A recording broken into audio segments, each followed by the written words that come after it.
Yeah, most definitely has to be broadcast. Um, Personally, I think it needs to reach more to the youth, Brother Raven. Hmm. With the exception of those who are in their 40s, who are, um, synchronized, there is a problem with the elders. And although they've laid down the blueprint for us, they've lost their juice and they are training the youth to give up of, well, you can't beat the system and etc. So the Black Betterment podcast, without a shadow of a doubt, man, is definitely beneficial. It just needs to reach more the youth, training them to be more politically scientific, because as what Brother Dean was saying, although it's once a week, when we go back to our houses, the youth are facing hell. Do you understand? So it needs to be something where they're constantly drummed into their head how to meditate against unethical code of conduct, how to Yep. deal with on the battlefield. There needs to be something addressed to them constantly, and then teaching them how to develop. Obviously, Brother Dean, he's come up, with his organization, and I will definitely support that. But I'm just saying, on a everyday day to life, man, there has to be something that's drummed into their head to be more politically scientific, man. I hope the show will be able to do that. Excellent. I think 110%. yep, carry on. I'm writing this down, by the way, guys.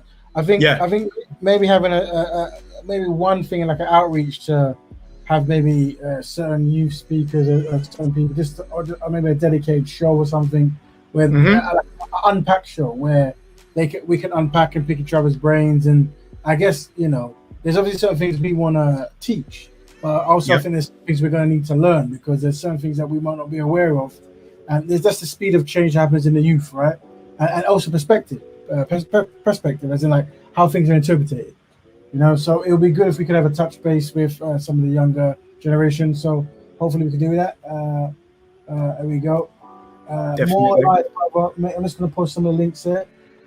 More live, brother. Make sure you post all the links for the people. Yep. So people are hungry for the knowledge there, brother. So when you have it, post it. We'll put it up. You know how it is. But yeah, like I said, guys, I've also posted a link in the forum. If there's anyone else who wants to jump in, now you can. Unfortunately, our contributor IC3's internet was a bit ropey, up and down, so he had to jump off. But he normally brings many amazing things to think about. But just to recap, Brother Dean Okai has said maybe ideas of taking certain tips of certain speakers, certain kind of themes from a show, and put them out so they could be shared. Just maybe certain key points, certain short bursts, so people can share it. You need that fast impact stuff, because it is like a cricket match at the moment. At least the 2020 cricket match, whatever it is. And so just break it down.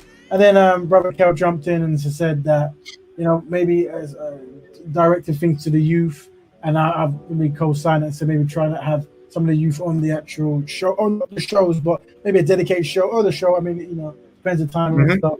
So these are two things that we are making these notes, and there. Like I said, Brother Kel and Brother Dean has the floor, so they can carry on. Anything else you want to say? Now's your time.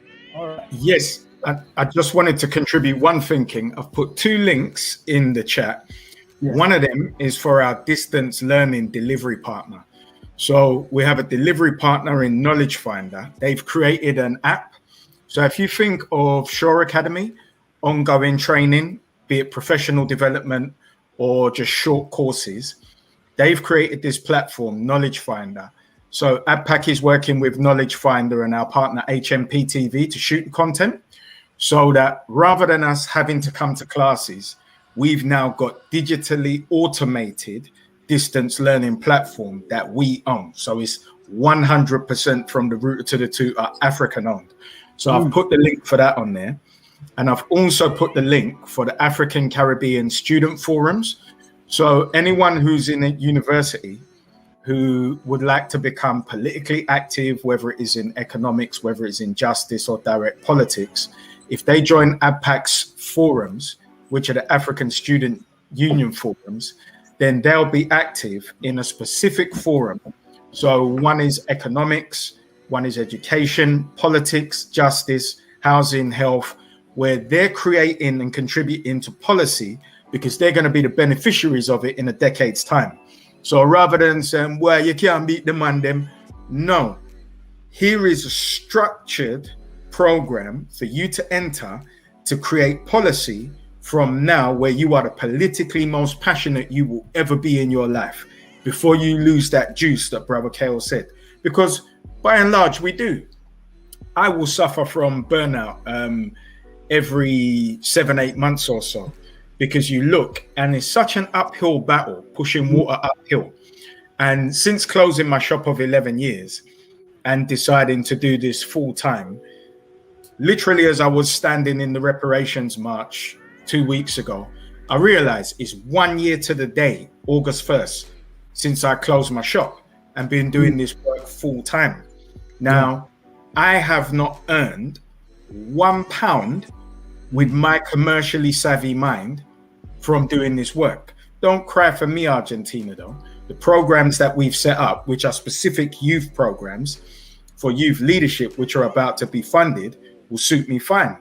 And I pray that I make $1 million from them, because you can only make $1 million from doing the work. But I see how there are 4 ilks of people that I call them. I call them the sloth, who have been doing it for 40 years, but go back to their job on Monday and will tell you, boy, the thing now change, it can't be done. There's no way around it. It's because of a lack of those young ideas and innovation. The tortoise, which is what I'd fall into. You just take one incremental step to make progress every day, have a very resilient shell. Eventually, we'll get there. Then you have the aspirer.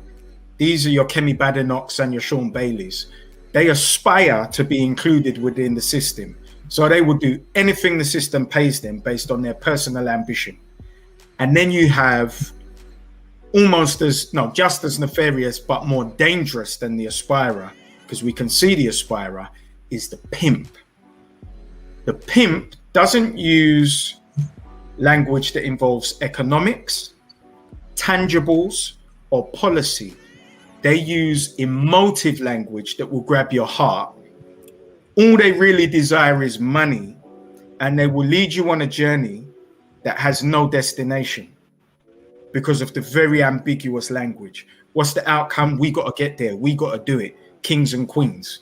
So when you recognize the 4 types, then you look at the organizational entities. What are the objectives, the long-term objectives of the entities? And when you have an organization, you got to break it down into programs and initiatives that policy is being created for every day. Now, the only way to turn policy into practice is to underwrite it with economics.